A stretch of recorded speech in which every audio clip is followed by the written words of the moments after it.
Lo advierten, siempre lo olvido, ¿eh? Tengo algún problema con eso. Les decía que partimos del concepto de fuentes del derecho que nos da Alf Ross.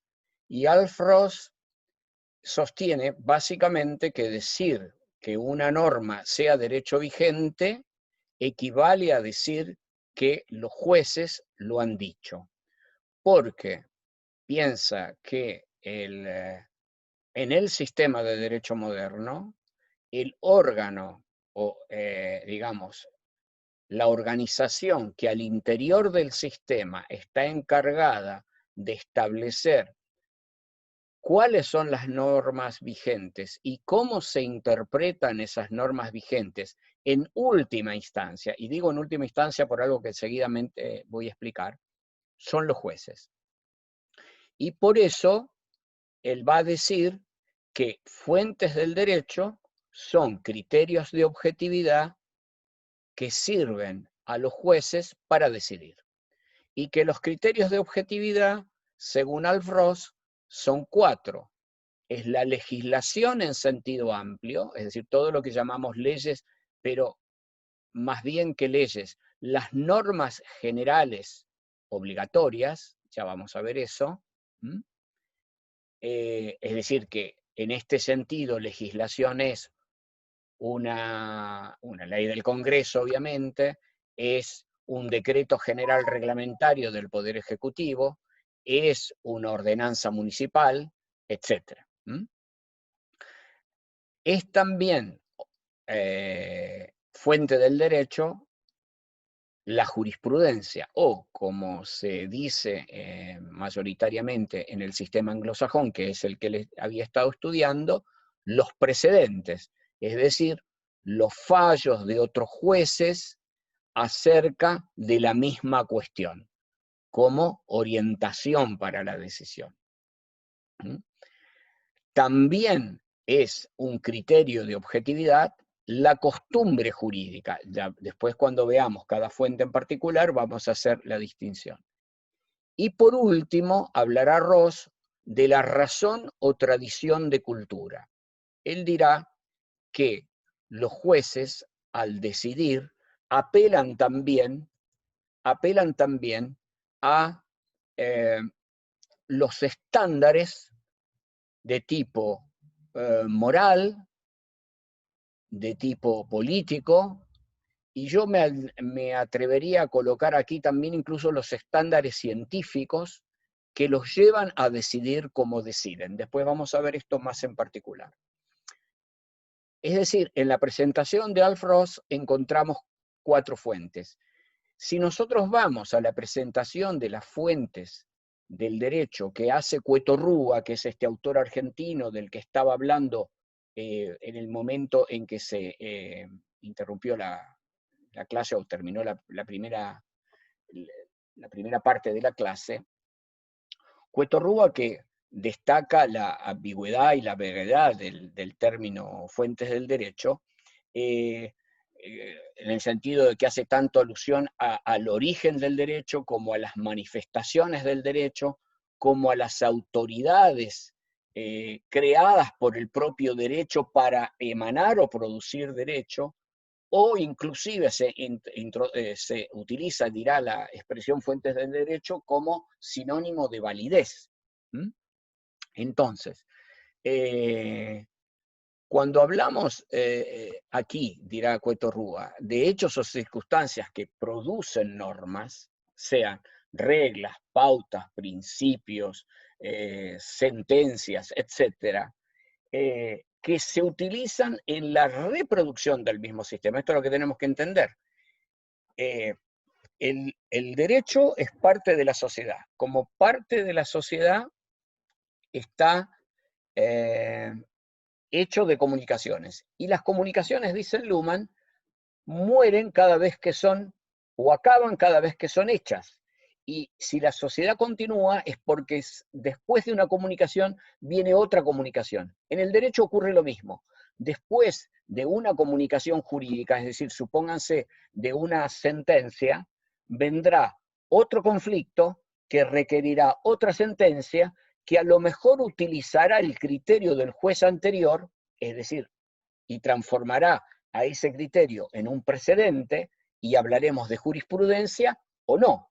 Esto es lo que nos lleva a observar nuevamente lo que les decía en la parte anterior, ¿no? En la circularidad del proceso de comunicación social y en la circularidad del proceso de producción de derecho.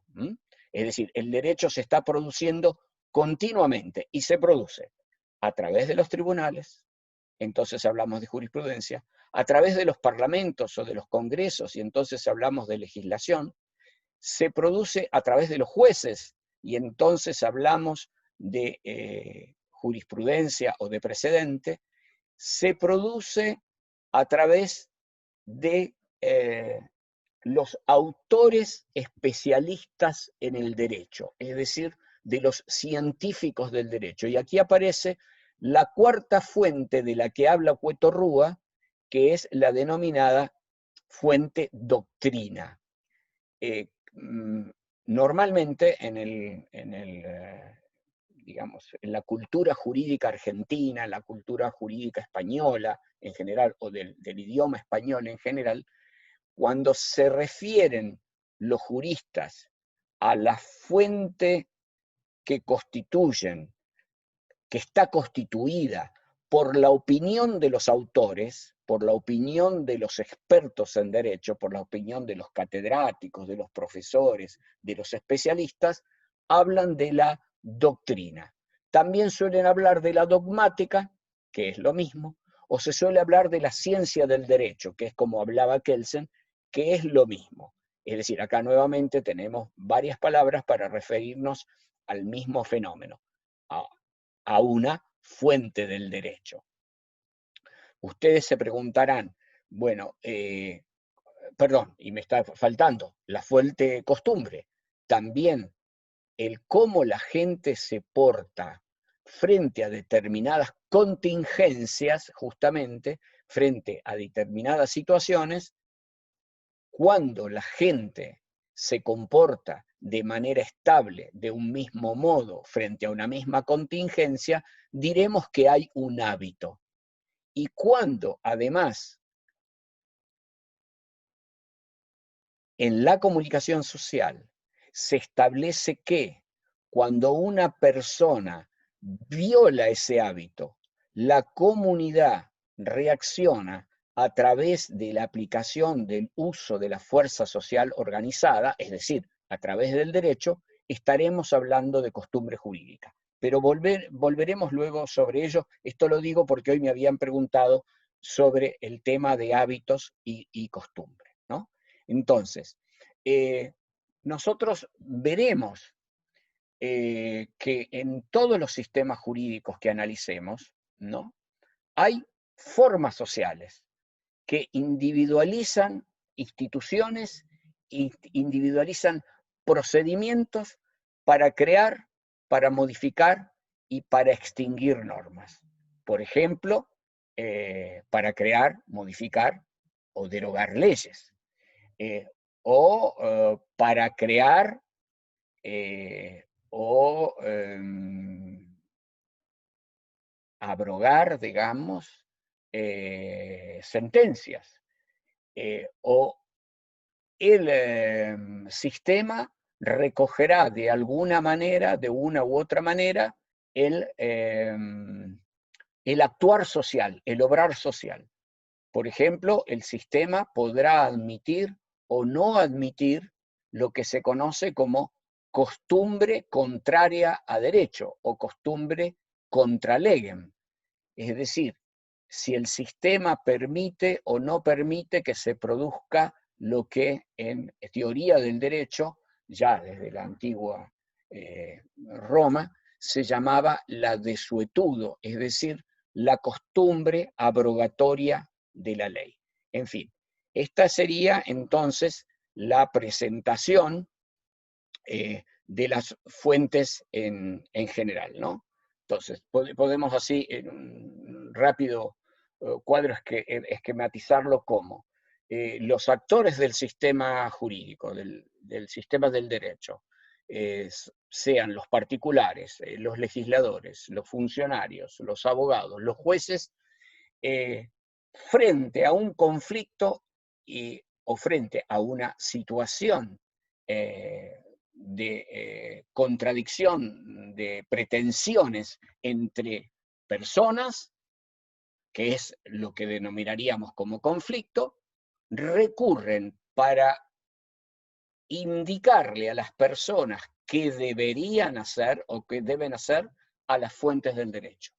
Las fuentes del derecho son estas que hemos mencionado: la legislación, la jurisprudencia, la costumbre, la doctrina, entendida por la dogmática o la ciencia del derecho, es decir, la opinión de los especialistas, y en el caso de Alfrost agrega lo que en su planteo es una cuarta fuente, en el nuestro, que contempla todas, es la quinta, que es la llamada razón o tradición de cultura, que serían los estándares morales, los estándares que una sociedad tiene para su propia convivencia y que usa como, pudiéramos decir, como paño de fondo de todo el sistema social.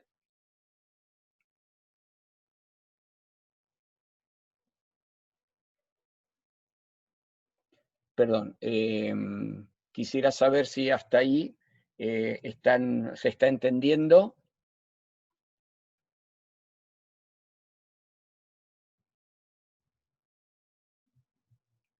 Bien.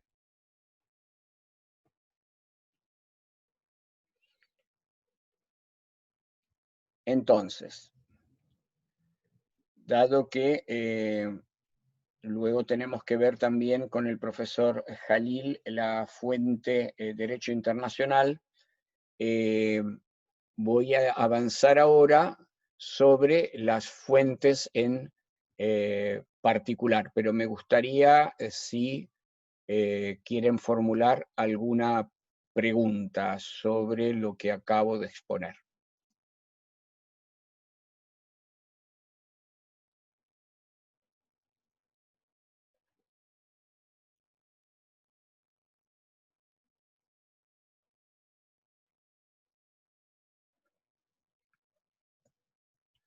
Bien, entonces,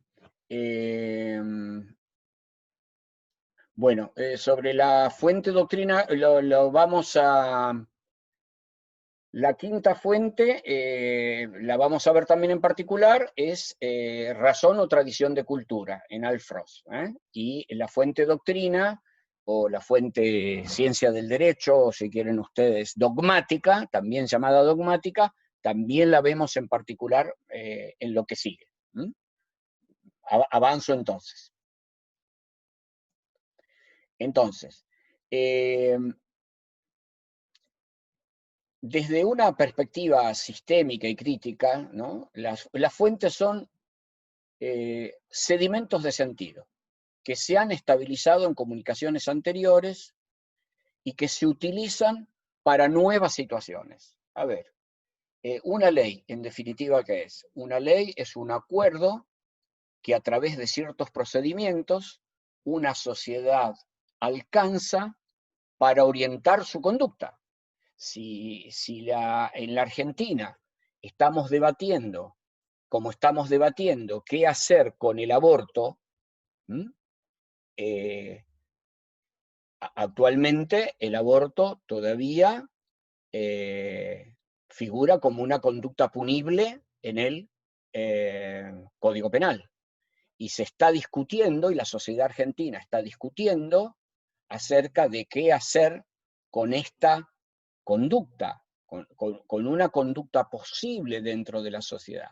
Básicamente, con toda conducta posible, o realizable, o actual en la sociedad, en lo que se refiere a la orientación de la conducta, decide a través del sistema de derecho si es lícito o ilícito. O sea, ¿se acuerdan lo que dice Luhmann?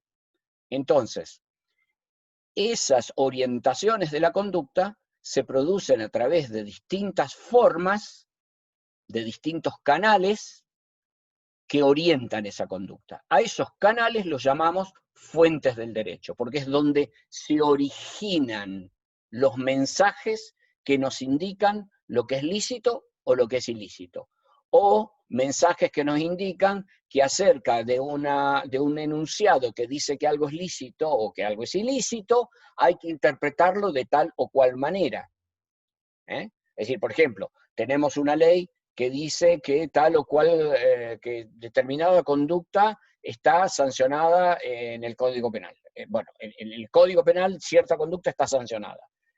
La jurisprudencia, a su vez, ha construido criterios para interpretar cómo hay que aplicar esa norma del Código Penal. Y a lo mejor esa propia jurisprudencia, ese criterio de objetividad construido por los tribunales acerca de una norma del Código Penal, que es un criterio de objetividad construido en la legislatura, en el Congreso, ¿verdad? El juez o la jueza que haya tenido a su cargo un juzgamiento anterior, utiliza para inclinarse por una solución u otra la práctica que la propia sociedad tiene. Por ejemplo, en los finales previos a la derogación de la ley que establecía que el adulterio era un delito, los jueces y las juezas habían ido recogiendo la costumbre que la sociedad argentina había ido generando respecto de una conducta que se estimaba ya como, digamos, no la conducta en sí como pasada de moda, sino como reprochable que el Estado se metiese con una conducta privada. Y entonces esto también era tomado ya por los jueces, es decir, la práctica de la sociedad acerca de la norma era tomada por los jueces como una fuente del derecho. ¿Me explico?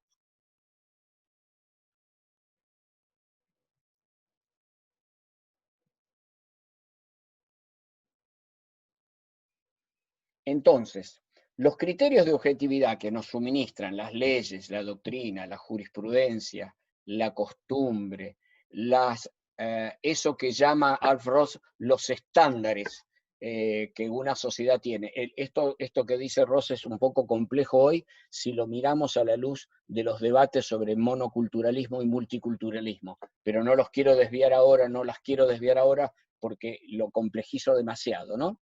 Pero es algo que hay que tener en cuenta. En las leyes encontramos los puntos de vista de los legisladores, que se traducen justamente en conceptos normativos. En el caso de la jurisprudencia son las decisiones de los jueces en casos similares. En el caso de la costumbre, la reacción de los integrantes del grupo social frente a hipótesis análogas. En el caso de la doctrina, son las enseñanzas de los especialistas o científicos del derecho. En todos estos casos nos indicarán,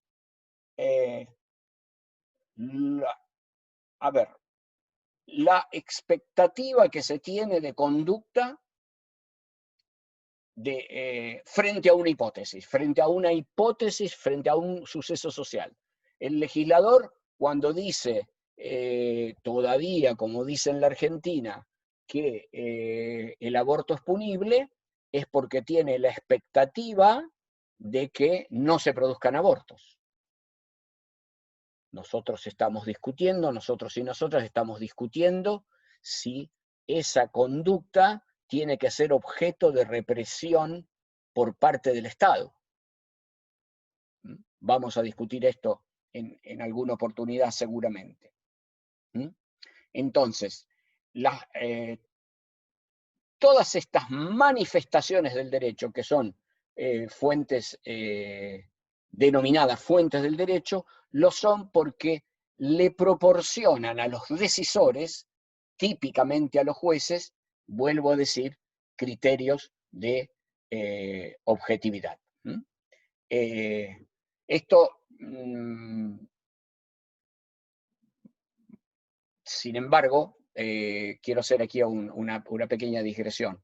No debemos mirar al derecho solamente como una técnica para dirimir conflictos, que es lo que nos pudiera llevar a hacer pensar lo que dice Alf-Ross, ¿no? Porque Ross está diciendo que las fuentes del derecho son lo que usan los jueces para decidir. Yo digo, Ross en buena medida tiene razón porque los jueces son como la última barrera del sistema, son como los que identifican en última instancia lo que se califica como derecho o lo que no se califica como derecho, porque si la gente discute si la norma está o no está vigente, si la norma se entiende de esta manera o se entiende de aquella otra, si la norma tiene una contradicción o no con otra norma, etcétera, los que deciden eso, o como el sistema se ha organizado para que esos problemas sean decididos, y en definitiva, para que no ocurra la guerra de todos contra todos, como diría Hobbes, son los jueces, ¿no? Y entonces acordamos con Ross en que el instante en que el derecho se hace patente, en el que el derecho se identifica y se identifica con precisión, es con las sentencias judiciales. Pero el derecho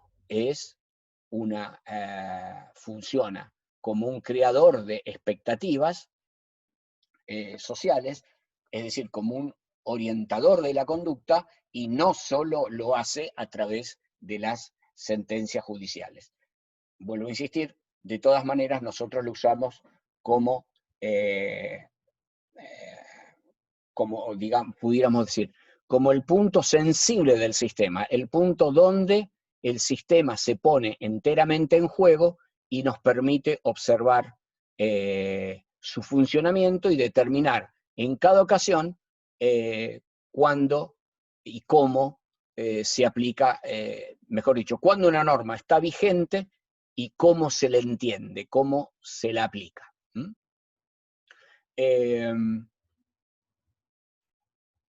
Una especie de resumen. Las fuentes del derecho son criterios de objetividad, a los que acuden los órganos comunitarios, tanto sea para la decisión de los conflictos, como para la orientación de las conductas, o por los propios integrantes del grupo social para elegir las conductas deseables, para facilitar el entendimiento colectivo. Es decir, ninguna sociedad sería posible si no hay expectativas de conducta. Es decir, es más, decimos que hay sociedad cuando hay expectativas de conducta, y hay expectativas de conducta cuando hay normas jurídicas, y hay normas jurídicas, o mejor dicho, en la producción de normas jurídicas intervienen todos estos actores, o intervienen dentro del derecho moderno, del sistema de derecho moderno, estos actores de producción del sistema. Los legisladores, los jueces, los especialistas de la academia, por así decirlo, y los propios particulares. Es decir, legislación, jurisprudencia, costumbre, doctrina.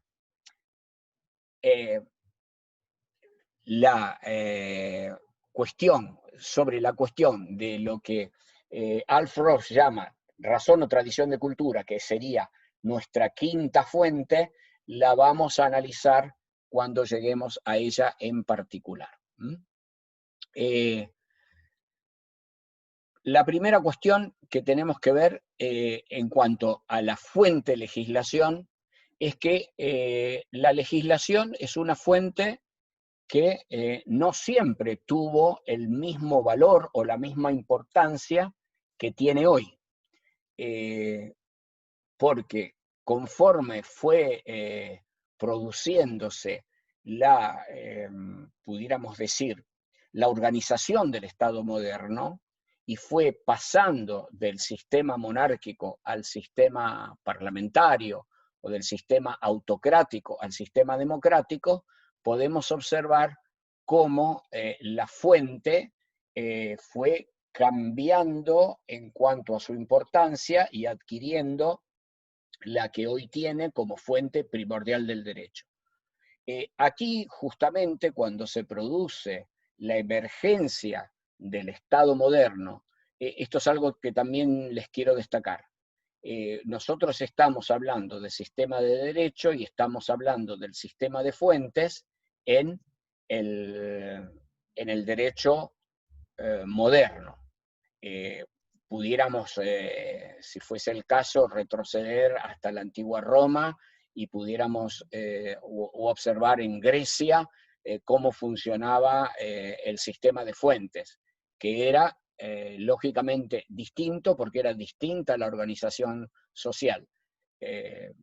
Pudiéramos ver como en Roma, justamente, que es quizá la experiencia jurídica más extensa que tenemos a la vista hasta el día de hoy, cómo el sistema de fuentes fue variando en la misma medida en que fue variando la organización política de Roma. Y esto me sirve como un ejemplo para que ustedes tengan presente que el sistema de fuentes del derecho que estamos analizando hoy, que es el propio del sistema de fuentes del Estado moderno, no es el sistema de fuentes del derecho. Justamente esta es una distinción que me sirve para recordar una diferencia, valga la redundancia, una distinción que hace Alf Ross entre doctrina y teoría de las fuentes del derecho. Alf Ross dirá lo siguiente, que la doctrina de las fuentes del derecho, a eso ya me referí, es el modo en que específicamente en una sociedad determinada se utilizan las fuentes del derecho. ¿Qué fuentes se utilizan? ¿Cómo se utilizan? ¿Con qué prelación se utilizan? Es decir, ¿cuál es la fuente primordial? ¿Cuáles son las fuentes secundarias? Si se admite o no se admite la costumbre como fuente del derecho, por ejemplo. Eso es propio de cada organización jurídica particular. Es más, en un mismo país, ustedes pueden tener un momento en el que una fuente es admitida y otro momento en el que no. Por ejemplo, vamos a referirnos precisamente al inicio de toda esta historia. Y vamos a correlacionar la fuente legislación con la fuente costumbre. Cuando, digamos, se organiza por primera vez de una manera, pudiéramos decir, relativamente consciente, deliberada, el Estado moderno, que es bajo los auspicios de la Revolución Francesa, y más particularmente cuando Napoleón, primero como cónsul, después como emperador, se hace cargo o llega al poder del gobierno francés, veremos asomar en toda su magnitud, digamos, el concepto del sistema positivista de derecho desarrollado al interior de esta revolución. En esa revolución, los revolucionarios, precisamente, quienes la conducían, tenían claro que para llevar a cabo la transformación de la sociedad francesa tal como ellos se estaban proponiendo, era necesario no permitir que la costumbre fuese fuente del derecho. Y entonces, en el momento inicial de la revolución, cuando se sanciona el Código Civil en 1804, el Código prohíbe a los jueces recurrir a la costumbre como fuente del derecho. Y le dice a los jueces que la única fuente del derecho que pueden ellos atender, que la única fuente en base a la cual pueden decidir los casos, que en base a la cual pueden orientar las conductas, es la ley. Es lo que Rodolfo Vigo llamará, por ejemplo, y otros autores, el Estado de Derecho Legal. La la ley es expresión de la voluntad general, la ley es expresión del pueblo, la ley es expresión de la racionalidad que se aloja ahora en el Parlamento, y entonces la ley es la única fuente del derecho. Los jueces tendrán que guiarse por esta pauta. Ya vamos a ver cómo evolucionó esta idea al interior de la propia Francia y al interior de la doctrina jurídica francesa, pero quería manifestarles, ¿no? Cómo es que se pueden organizar al interior de un mismo Estado distintas, como pudiera decirle, distintas fórmulas acerca de el juego de las fuentes entre sí. Entonces, lo primero que tienen que tener en cuenta en esta materia es que, además de las nociones particulares de cada fuente, es que el sistema de fuentes, que es el juego de las fuentes entre sí, la ley o la legislación, la jurisprudencia, la costumbre, la doctrina, y si quieren ustedes, como propondría Alf-Ross, la razón o tradición de cultura, es tema que en cada estado, y no solo en cada estado, porque no es que en Francia es de una manera, en Argentina de otra, sino que en Francia fue de una manera,